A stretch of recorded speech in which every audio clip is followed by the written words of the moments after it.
श्री गजानन विजय ग्रंथ अध्याय 17वा। श्री गणेशाय नमः। जय जयाजी महामंगला, जय जयाजी भक्तपाला, जय जयाजी तमाल नीला, पतित पावन नरहरे। हिरण्यकश्यपू महाक्रूर, सज्जनांचा शत्रुत्वर, तयाचे तू फाडून उदर मरण त्याचे साधिले। प्रल्हाद रक्षणासाठी तू जन्मलास स्तंभापोटी, रूप अनुपम जगजेटी धारण ते करून। दात दाडा भयंकर, आयाळ रुळे मानेवर, नेत्र जेवी खदिरांगार, ब्रह्मांड जाळू पाहती। त्या भयंकर रूपाची भीती नसे भक्तासाची, पिली जेवी वाघिणीची अंगावर खेळती तिच्या। तुम्हा पाहून देवराया, लक्ष्मी नदसे पुढे यावया, आयशा स्थितीत लागला पाया, भक्त तुझा नरहरे। तो भक्त वत्स लक्ष्मीकांत, ऐसे सांगत आले संत, पूर्वीशी भक्त मनोरथ नाही न त्यासी म्हणसी कदा। ते आपल्या बिद्रासी, जागाता ऋषिकेशी, दासगणू लागला पायासी, अभय असू दे पांडुरंगा। गजाननाचे परम भक्त होते काही अकोल्यात, तयाची सदना प्रत हमेशा यावे समर्थांनी। चापडगावचे बापू कृष्ण, खटाव शेटाचे कुटुंब जाण, गोंडूलालाचा नंदन, बच्चूलाल नाम ज्याचे। जिजीबाई पंडित अनेकही होते बहुत, त्यांची नावे तुम्हान प्रत्येक किती सांगू विबधो। एके वेळी अकोल्यात आले गजानन स्वामी समर्थ, खटाऊच्या गिरिनिध मुक्काम त्याने ठेविला। एक भक्त मलकापुरी, विष्णूचा नामे निर्धारी, त्याच्या वाटले अंतरी, समर्थ आणावे मलकापुरा। त्याने आमंत्रणाचा वशिला भास्कराच्या द्वारे लाविला, हाच भास्कर होता झाला समाधीस्थ अडगावी। तो त्यावेळी होता जवळ, करी कारभार अंगे सकळ, विष्णूसाला होते बळ याच भास्कर पाटलाची। भास्कर म्हणे मलकापुरी, चला समर्था लवकरी, भक्त विष्णुसाच्या घरी बोलावण्यास आला तो। मनोरथ येथील भक्तांचे तुम्ही पुरविले असती साचे, आता मलकापुरीचे लोक वाट पाहती। ते समर्थ म्हणाले, भास्करा सध्याच मी मलकापुरा येत नाही, जाण करा तू आग्रह करू नको। फार आग्रह करशील तरी फजित पावशील, याचा विचार करी खोल मी न बोललो काहीतरी। दोरी सतीतल्या फारतान, ती मध्येच तुटत असे जाण, मी न हलणार येथून तू या फंदात पडू नको। भास्कर बोले त्यावरी, काही असो मलकापुरी, चला विष्णुसाचे घरी, हीच विनंती गुरुराया। मी तुमचा लाडका, मसी धक्का देऊ नका, मी भरवसा दिला देखा तुम्हा घेऊन येण्याचा। ती प्रतिज्ञा माझी पुरी, तुम्ही करावी आज खरी, चला आता स्टेशनावरी गाडीत बसावया कारणे। ऐसा आग्रह करून घेऊन आला गजानन, मलकापुरा कारण न्यावयासी श्रोते हो। भास्कराने विनवणी स्टेशन मास्तरा करुणी, 12 जणांचा डब्बा त्यांनी खाली करविला संतास्तव। महाराज तैसेच बैसले, ते न काही बोलले, जागेवरून नाही उठले गाडी सुटेपर्यंत। तो गाडी सुटण्याचा घंटा झाला अखेरीचा, डोळा चुकवून भास्कराचा लीला केली ऐशारीती। जो डबा मोकळा केला तो त्यांनी सोडून दिला, योगीराजे जाऊन शिरला बायकांच्या डब्यामध्ये। आधीच मूर्ती दिगंबर, स्त्रिया घाबरल्या असती फार, त्यांनी वर्दी अखेर दिली असे पोलिसाला। पोलिसांचा अधिकारी तेथे आला सत्वरी, महाराजाला धरून करी खाली ओढू लागला। अरे वेड्या नंग्या पिरा, अक्कल कैसी तुझना जरा, बायकांच्या डब्यात खरा येऊन कैसा बैसलास। हिसडा देऊन त्याच्या हाता तेथेच बैसले तत्वता, अधिकाऱ्याची भीती चित्तामुळीने त्यांच्या वाटली। मग तो अधिकारी भला स्टेशन मास्तराकडे गेला, म्हणे डब्यापाशी आता चला बायकांच्या माझ्या सवे। दोघे डब्याजवळ आले, तो मास्तराने पाहिले योगीराज बसलेले बायकांच्या डब्यात। मास्तर पोलिसाच्या अधिकाऱ्याला ऐशरीती बोलला, तुम्ही जाऊ द्यावे याला याच डब्यात बसून। हा आहे संत थोर, चालता बोलता ईश्वर, याच्या हातेनं होणार गुन्हा तो केव्हाही। ते ऐकून अधिकारी बोलता झाला ऐशापरी, मी दिली आहे तार खरी ये विषयी वरिष्ठाला। आता माझ्या हातात काही न राहिले किंचित, मी वर्दी दिली तुम्हान प्रत, तुम्ही वाटेल ते करा। स्टेशन मास्तरांनी आपली टोपी काढून बहु आदर दाखवून विनंती केली, महाराजा तुम्ही खाली उतरावे, माझे एवढे ऐकावे, कायद्याचे आणावे प्रयोजन आपल्या मानसी। महाराज उतरले खालती, पुढे खटला भरला त्यांच्यावरती, कायद्याप्रमाणे निश्चिती जठार साहेबासमोर। त्यांनी फिर्याद घेतली, त्याची तारीख नेमली, शेगावांवरती भरी चौकशीची श्रोते हो। बापूसाहेब जठार आले शेगावांच्यावर, डाक बंगल्यात झाले स्थिर करण्या चौकशी खटल्याची। व्यंकटराव देसाई अकोल्याचे होते पाही, तेही आले ते ठाई काही कामानिमित्त। महाराजांच्या खटल्याची गावी पुकार झाली साची, म्हणून मंडळी शेगावाची फार मिळाली बंगल्यावर। ते देसाई म्हणते जठारास, आज कोणता खटला विशेष, तुम्हान पुढे आहे खास, म्हणून मिळाले लोकही। जठार म्हणाले, दाते याचे कारण तुम्हा ते कैसे न कळले वाटते हेच मला आश्चर्य.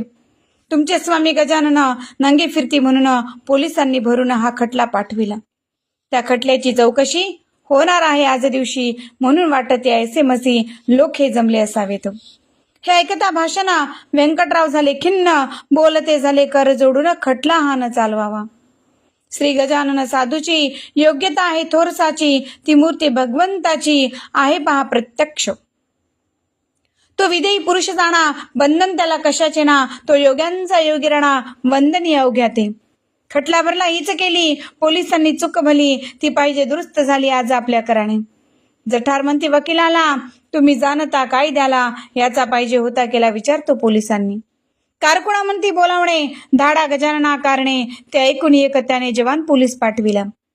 तो येऊन समर्थासी म्हणे, चला आता कचेरीसी, अधिकाऱ्याने तुम्हासी मज धाडिले बोलावण्या. बऱ्या बोलाने चलावे, फजितीस ना करून घ्यावे, नात्री मला लागेल न्यावे तुमच्या हाता धरून. तै बदले गजानन, आम्ही उठू येतो ना, तुझे पाहतो शिपाई पण ये धरी माझ्या करा.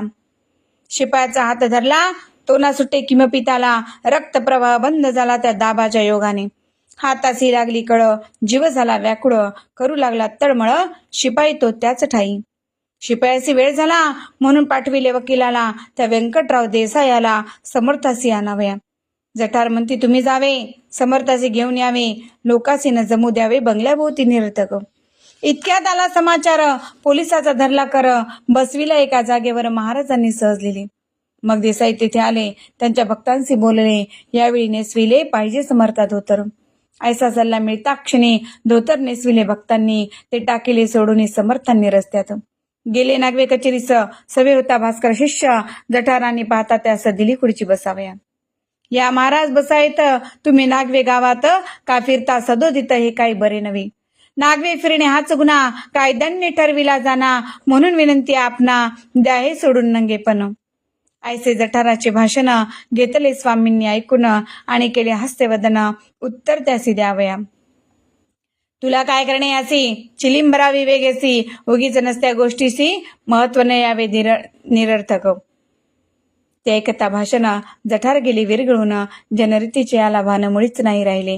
हा वृषभदेव भागवतीचा किंवा शुकाचार्यसाचा किंवा वामदेवाचा हा दुसरा अवतार. हा निजानंदी सदारथ खचित आहे जीवनमुक्त, नाही लाविदा या प्रत गुन्हा विचारे केव्हाही. जेवी अग्नीचा अग्निपणा, अग्नी सोडित नसे जाना, परी अग्निहोत्रांना कुंडात ठेवणे भाग त्यासी. अग्निदेव म्हणून ठेविल्या कुंडान वाचून, तो करील दग्ध सदन हा दोष त्याचा नसे.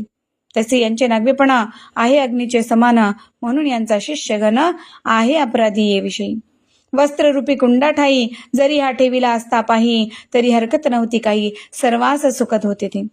ऐसा विचार पूर्ण केला जठारांनी चित्ती भला, आणि हुकूम फरमाविला त्यांनी पुढील प्रमाणे. महाराज मूळचे जीवनमुक्त, त्या ठेवणे व्यवस्थित, भास्कराचे काम सत्य होते न ते केले त्यांनी. म्हणून मी भास्कराला 5 रुपये दंड केला. ऐसा खटल्याचा निकाल झाला जठारांपुढे शेगावी. समर्थ म्हणाले भास्करासी, पुन्हा ऐशा आग्रहाशी, करशील का सांग मसी, निज फजिती करून घ्याया. भास्कर काही न बोलला, मौन धरून राहिला. तेथून मंडळींनी केला ऐशा प्रकारे विचार. समर्थासी अग्निरथी, न बसवा इथून कल्पांती, विनाकारण कटकटी होती, ते काही बरे नव्हे. हा क्रम कित्येक दिवस चालला असे शिगावास, भक्त बैलांच्या गाडीस बसवू लागले महाराजा. या रीती अकोल्यासी आले एकदा पुण्यराशी, बापूरावाच्या सदनासी जाऊन या उतरले. याच वेळी यवन जातीचा साधू महितावशा नावाचा होता कुर्मगाविसाचा, मूर्तीच्या पुरासन्नित. त्याने बापूरावाप्रती सांगितले होते ऐशा रीती, जेव्हा समर्थ अकोल्यास येती तेव्हा आम्हा कळवावे. अकोल्यात आल्यावर श्री गजानन साधूवर बापूरावाने सत्वर मनुष्य धाडीला कुर्मासी. तो ऐशा रीती घडून आले, महितावशा येण्या निघाले. अकोल्यास याया भले, समर्थासी भेटावया. अकोल्याचा मनुष्य मध्ये भेटला रस्त्यास, जो आला होता न्यावयास महितावशा कारणे. तो मनुष्य भेटता क्षणी, की पुसू लागले मधुर वचने, त्या मनुष्याला गुणे महितावशा श्रोते हो. तू न जावे कुर्माला, बैस आमच्या गाडीला, आपण जाऊ स्टेशनाला, मीच आहे महितावशा. पहा संत आल्याचे वर्तमान, कळले संता लागून, कोणी न सांगता जाण, त्रिकालज्ञ ते खरोखरी.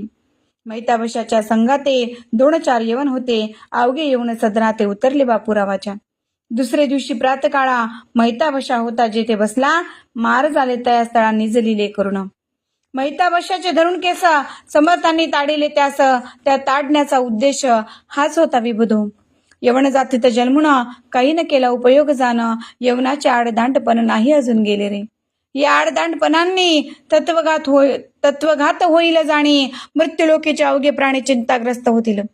तुझे मैताब आहे नाव, त्याची काय आठवण ठेव, द्वेषरूपी तमावाव तुझ्या पुढे मिळू नये. हा द्वेषरूपी अंधार वाढत चालला वरचेवर, याची नाही तुला खबर म्हणून तुझला ताडिले. ऐसा मिळता इशारा मैताबशा तोषला खरा, साधूच साधूच्या अंतरा जाणता तिने संशय. जेव्हा मैताबशा ते ताडिले, तई संगतीचे वण भले, कावरे भावरे होते झाले तो प्रकार पाहुण. मैताबशा बोलला त्यासी, तुम्ही न राहावे आम्हापासी, जावे निघून कुरुमासी हेच आहे उत्तम. शेक कडू शिवाय जाणं, गेले चौघी निघून, तो द्यावयाचे आमंत्रण बच्चूलाल पातला.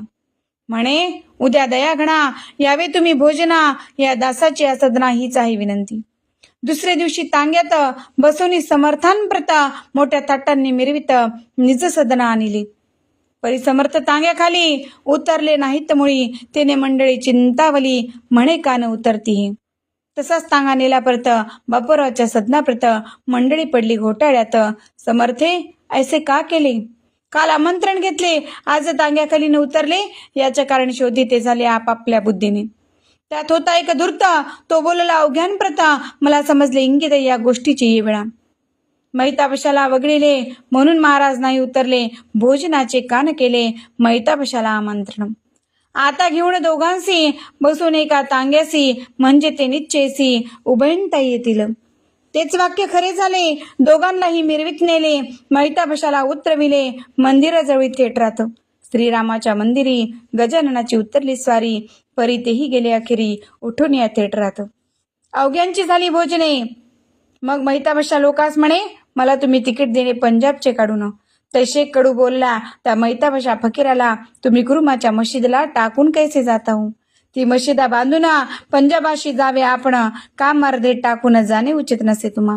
मैताब शेख कडूशी बोलता झाला प्रेमेशी, आग्रह धरू नका मशी ये वेळी निरर्थक. गजाननाचा हुकूम झाला मजसी पंजाबात जाण्याला, आता एक क्षणही या स्थळा मी न राहू शके हो. समर्थांच्या कृपे करुण मशिदीचे काम पूर्ण होईल हे माझे वचन, सत्य तुम्ही मानावे. धर्माविषयी द्वैत संताठाई नसते सत्य, त्या अवघ्या धर्माप्रत समान मानिती. खुळे देऊळ मशिदीची तुम्ही नका वाढवू साची, ती वाढता दोघांची आहे हानी होणार. सामान देऊळ मशिदीचे एकची आहे साचे, आकाराने भिन्नत्व त्याचे मानून भांडू नये हो. एवढा तेवढा खुदाचा आणि हिंदू काय भूताचा, पोक्त विचार करा याचा मनुष्य पण टिकवावया. तरीच होईल कल्याण. हिंदू आणि मुसलमान हे एकाच देवापासून निर्माण स्थित झाले. धर्म बापा ज्याचा त्यांनी प्रिय मानावा, प्राणाहुनी परे विधर्म्याच्या ठिकाणी अलोट प्रेम धरावे. हे न झाले जोवरी, सौख्य लांब तोवरी, जा मशीद होईल पुरी गजाननाच्या कृपेने. मैताबशा निघून गेले, पुन्हा ना इकडे परत आले. या गोष्टीचे पाहिजे केले मनन हिंदू यवनांनी. पहा, मैताबशाला जरी ताडीते झाले साक्षात्कारी, परिद्वेष रवतांतरी प्रेम अलोट होते हो. शहालागी घेतल्या विना भोजनानं गेला योगी राणा, हे मुद्दे म्हणे आणा या गोष्टीचे श्रोते हो. असो या बापूरावाची कांता एक होती साची, तिला भानामतीची बाधा होती विबुध हो. मळवट यावा घटकेत, घटके माझी कंठीतात, घटके माझी वस्त्राप्रत अगडी तो लागावा. बिब्याच्या पाठीवर फुल्या याव्या अपरंपार, कधी दांडीवरील चिर जळून जावे अकस्मात. या भानामतीच्या त्रासांनी ती बापूरावाची कामिणी क्षीण गेली होऊन अन्न पाणी न रुचे तिला. भानामती काढण्याला बापूरावे जाण त्याला, आणले बाहून अकोल्याला परिण झाला उपयोग. खर्चही झाला अतोनात, गुण नाला किंचित, अखेर त्याने जोडिले हात श्री गजानन स्वामीला. महाराज माझ्या कुटुंबाला भानामतीचा त्रास झाला, केले नाना उपायाला आत्ता मात्र कंटाळू. तुझी पावले माझ्या घरा, आज लागली गुरुवरा, तेथेच का आसरा भानामतीस मिळावा. ज्या दरीत पंचाणन बसला येऊन, तेथेच का ओरडून दिमाग दाखवावा कोल्यांनी. जेथे कस्तुरी दरवळली, तेथेच का हो राहावी भली, गुरुराया ही ओंगळी घाण भानामतीची. ऐसी विनंती ऐकून गजानन ही अवलोकन केले, निज कृपे करून बापूराव कांतीला. त्या योगे श्रोते तिची भानामती निमाली साची, नाही किंमत माकडाची, सिंहाच्या पुढे हो. असं एकदा फिरत फिरत महाराज आले अकोटात, नरसिंगजीला भेटण्याप्रत बंधू आपला म्हणून. त्याच्या मठा शेजारी एक विहीर होती खरी, जाऊन त्या विहिरीवरी बसले गजानन महाराज. पायात सोडिले, डोकावून पाहू लागले, आतील जला लागे भले, वरच्यावरी श्रोते हो. पाहुणे त्यांची ऐशी कृती, लोक साशंक झाले चित्ती. नरसिंग महाराज विचारती, अरे हे काय करतोस? गोदा यमुना भागीरथी तुम्हासाठी येथे असती, आणखी तीर्थे आहेत किती हे पाहतो डोकावून. तुला त्यांचे घडते स्नान, मी का राहू तसाच जाणं, या तीर्थांनी मला स्नान आज येऊन घालावे. त्यांनी स्नान घातले विना मी न येथून हले जाणा, ऐशा ऐकून भाषणा कैक म्हणाले या रीती. खरोखरी हा आहे पिसा, शेगाव नादी लागला कैसा, जरा थांबा येथेच बसा, काय करी हा पाहू पुढे. तो विहिरीतील जलांप्रत उकळ्या उठल्या अगणित, श्रोते एका निमिषात विहीर भरली पाण्याने. हजारी कारंजाच्या परी गजाननाच्या अंगावरी वर्षू लागले पहावारी, त्या विहिरीचे ते दवा. लोका म्हणती गजानन यारे स्नाना लागून, नाही उरले प्रयोजन विहिरी माझी उतरण्याचे. गंगा यमुना गोदावरी वरती आली आहे खरी, स्नान साधाई अवसरी या पुण्य सरितेशी. भाविकांनी केले स्नान, निंदकांनी खाली मान, गातली तो पाहून प्रकार त्या पाण्याचा. संत जे जे आणती मनी, तेथे पूर्वी चक्रपाणी, त्यांच्या वाणी लागुनी असत्य तान दे परमात्मा. स्नान होता समर्थ उठले, पाणी पहिल्यावरी झाले, विहिरीच्या त्या तळास गेले, उकळ्या बंद झाल्या. नरसिंगजीसी भेटून निघून गेले दयाघण, शेगावासी बैसून मनोवेगाच्या वारूवरी. स्वस्ति श्री दासगुण विरचित हा श्री गजानन विजय नामे ग्रंथ तारको भवाब्दित भाविक भक्तांकारणे शुभम भवतो श्री हरिहरापरणमस्तु. इति श्री गजानन विजय ग्रंथस्य सप्तदशोऽध्याय समाप्तः. हरये नमः हरये नमः हरये नमः. अनंत कोटी ब्रह्मांड नायक महाराजाधिराज योगिराज परब्रह्म सचिदानंद भक्त प्रतिपालक शेगाव निवासी समर्थ सद्गुरु श्री संत गजानन महाराज की जय.